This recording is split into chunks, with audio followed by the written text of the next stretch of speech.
কেন? এটা আমি কুড়িয়ে পেয়েছি, এই আম আমি খাবো। তোর অন্য জিনিসের প্রতি এমন লোভ কেন রে? যা যা, তুই এখান থেকে চলে যা তো। তুই আমাকে আম দিবি না? না রে টিং টিং, তোর হাত থেকে ওই পাকা আম তো আমি নিয়ে ছাড়বো। ওই আম তোকে আমি কিছুতেই খেতে দিব না। এ কথা বলে কুহু মাটি থেকে একটা সুন্দর ডাল তুলে নিয়ে টিংটিং এর ডানায় আঘাত করে। আর টিংটিং আম ফেলে দিয়ে কাঁদতে কাঁদতে বলে, তুই অনেক খারাপ কুহু। আমি বাড়িতে গিয়ে আমার মায়ের কাছে তোর নামে নালিশ দিব। তুই আমাকে ডালে ব্যথা দিয়েছিস। আরে যা যা, দে গিয়ে নালিশ। তোর মা আমাকে কিছুই করতে পারবে না। তুই যতক্ষণে নালিশ দিবি ততক্ষণে আমি তোর এই আমটা খেয়ে নিব।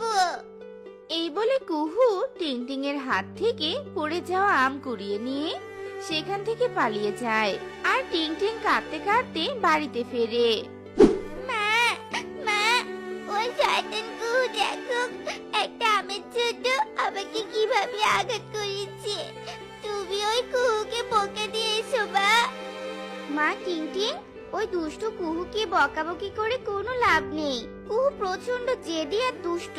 তুই কুহুকে সবসময় এড়িয়ে চলবি রে মা। একদম মিশবি না কুহুর সাথে। সবসময় মনে রাখবি, দুষ্টদের সাথে মিশলে তুইও দুষ্ট হয়ে যাবি। আচ্ছা ঠিক আছে মা, আমি তোমার কথা শুনবো আর কুহুর সাথে কখনোই খেলবো না। এখন আমার ডানায় ব্যথার মলম লাগিয়ে দাও মা। খুব ব্যথা করছে। এরপর টুনি টিংটিং এর ডানায় ব্যথার মলম লাগাতে থাকে। এরপর এভাবেই সেই দিনটি কেটে যায়।